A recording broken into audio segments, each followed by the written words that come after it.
So that was the water filter module video, and fun fact, the water filter presentation was my very first point of contact with EWP. I was part of the student group that did this presentation in high school, and when I went into uni in O-Day, I found the Engineers Without Borders stall and I'm like, hey, that was kind of familiar. I thought, let's have a chat. Now 5 years later, I am still here making a masterclass on the first thing that got me to EWP. Life has a way, doesn't it? Anyway, enough story time. Let's just get into it. Now these montages are something that's called short form videos. They last anywhere between 20 to about 1.5 minutes, and usually 30-40 seconds is about the sweet spot for these videos. But the most important aspect of these videos is in that short span of time, you want to put as much detail and as much aesthetic quality into it to bring your viewers into their website, their restaurant, or whatever it is. And in this case, I wanted the montage to be the opening for these videos because we don't want to send kids videos that are pretty much like mini lectures, right? They're not gonna watch it. Instead, we want to start with something that gives a good impression, something that's very stylized, something they can look and be like, ooh, that's something different. This is not just a lecture. I might just watch the rest of this video. Now, the first step in making these videos, something called previs, which is short for pre-visualization. There's a lot of ways you can do this. There's no one right way to do this, it's just whatever works for you. They can have many different forms, like you can do shot listing, you can do something called choreographing, or storyboarding is also another common way of doing these. I'm pretty bad at drawing, and every time I attempt to do storyboarding, it just makes it worse for me. So I like to do some shot lists. I have this little notebook where I do all my shot lists. I just literally... So in here I wrote all the shots that I wanted to get, the way that I want to set up, some details, etc, etc. And it just helps to keep track of what needs to be done. If your shoots aren't super complicated, you probably don't need this. You can have it all in your head, whatever works for you, but I like to be organized. I like writing things down, and you just have a nice record of it later on when you want to look back and see how you did this and that. So with the water filter, I proceeded with the choreographing previs, which is, well, exactly as it sounds. You choreograph your shots, your transitions to the beat of the music, so you can have that dynamic, very well put together look. You saw on my notes before, I had the beats listed down, which is a pretty good trip back to the high school days. I used to be a musician, so everything's coming back to me here. But I had a very particular image in mind for this particular module, so I thought I'd just do it. It definitely takes a bit more time than you would a normal shot list, but I think it's worth it. Now, in a professional shoot, you would have to do this step with the clients itself, so you have to meet up with them and ask how things work, how their products work, what they wanted to see in it. I used to be a volunteer for Schools Outreach, so I knew exactly how the modules work, and that saved a lot of time for me. But anyway, enough talk, let's go to the video.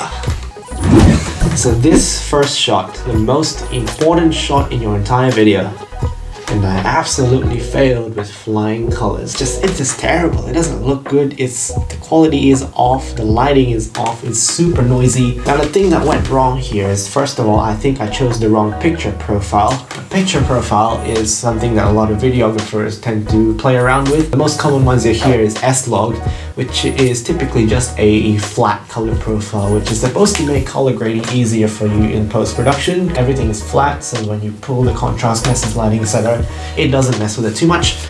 In the camera itself, it doesn't actually tell you what the name of it is. It's just picture profile 1, 2, 3, 4. You just kind of have to remember which one is which. Clearly, I did not. When you're using a flat profile, you should really focus on making sure your lighting is also even, which again is clearly not. You bring that to your software and start messing with the lighting and the color and the editing, it just gets noisy, as you can see here. Now when I start off any shoot, I actually use a little monitor now. It's super useful because it helps you see when the light is too bright or too dark, or where your focus is, and especially because a Sony screen is not that big, it's hard to see if things are focused or in the right light. And while I did do it for the shoot, I guess I didn't do it well enough. Now, this thing, like I said before, is called the Steadicam.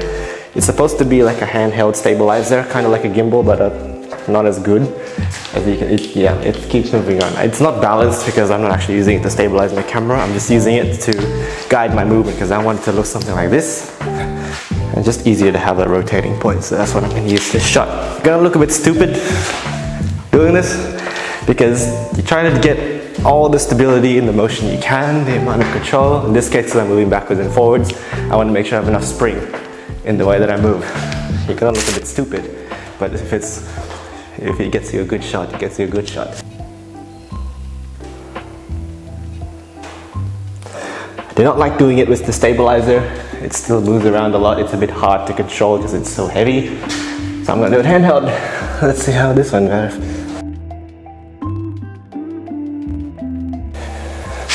The other thing you want to be mindful of, I'm wearing freaking sandals. It's not the most stable thing in the world. If you're wearing shoes, it's gonna be a lot easier. Just so you know. The intro ends with a swipe down when the camera goes through the black of the table. So the next shot I wanted to follow that same motion. So if the camera went down in the intro shot, the camera was to follow back up from the next shot. The next scene is supposed to simulate you putting the sand into the water filter itself. And the way that I wanted to do it was to have the hand pick up the cup, pull it up, magically transforms into sand, and have it slow motion focusing on a stream of sand going down.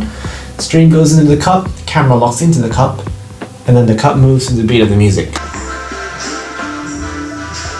You hear that beat? I'm gonna follow the line of the sand down there. So this goes away, you go down. Yeah, and then you stay there, that's beat one. So one is me. This is where the shot list earlier with the beat and music came in handy because I was able to, of course, choreograph that sequence of shots to that music. Now that shot, it's probably what, 2-3 seconds at most.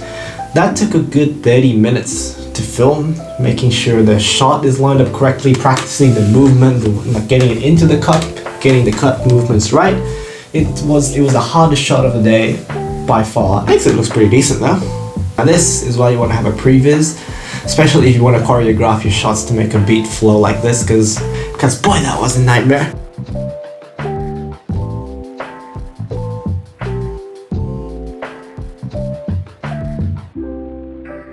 Now this next shot is way easier to do. It's just a simple coming out from black, but it's this time a twisting motion, starting from black. This one should be easy. Go.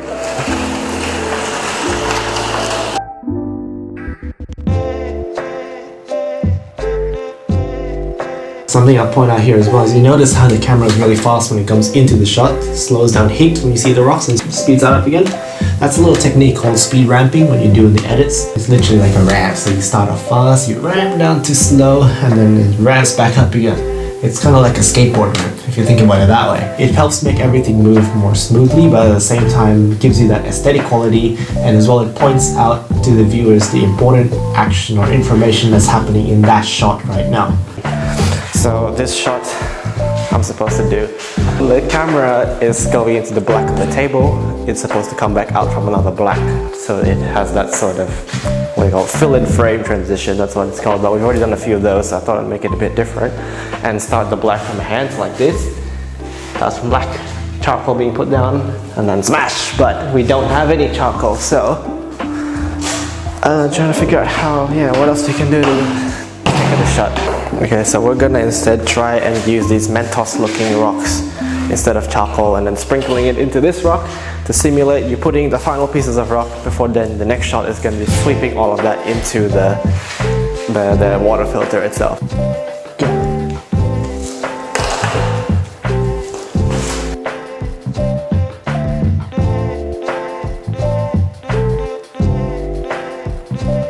Now when I did the previs, I did this long before I did the shoot, and I was still planning for it to be with charcoal, but of course I didn't have any charcoal and I didn't know that I was going to do that rock dropping thing. But when I did it in the edit, I really wanted to synchronize the dropping of the rocks with the rapid clicking of the music. It makes sense in the context, and I think it would have looked really good, but the clip came too early in the sequence and there's no way that I could have extended it somehow so that the dropping of the rocks fell in line with the music. So instead, I put in these texts, which is something that I learned from watching a bunch of YouTubers do these kind of shoots and see what they did. And that's one other way of learning from others, helps with developing your own creative problem solving, I guess. Now after this is literally just generic B-roll. Filler footage, nothing special about it. Now something I like to do when filming is take short close-up clips. So you can notice that there was just a simple shot of the cup being put down, just that, the cup putting down on the table, and then the shot before that was just one sweeping motion, and that's it. You could have easily just had one long shot of sweeping that in the cup, and then putting the cup in the table, and that you could have just had a long shot, so you didn't have to move. But there's no personality to that, I reckon. There's more beat to the visual if you can have these short clips that focus on this particular action instead of one long clip that encompasses a lot of actions. Does that make sense? So that's it. That was a good hour of shooting for 1 minute of montage. It was good fun to do, learn a lot of new things, but that was a lot of work. So again, I am not expecting you to be putting this much effort into creative marketing. If you want, I'm not stopping you, but just be ready of what you're getting into. Now, something like this is going to be difficult for you if you're just starting out. And really, what I wanted to do for these masterclass series is to get your creative juices flowing and think about all the things that you have to think of when making a video like this, because they're not going to be obvious to you the first time. But having something like this would have very much helped me out when I started out, and hopefully it'll help you out as well, and it'll help future CM teams as well. So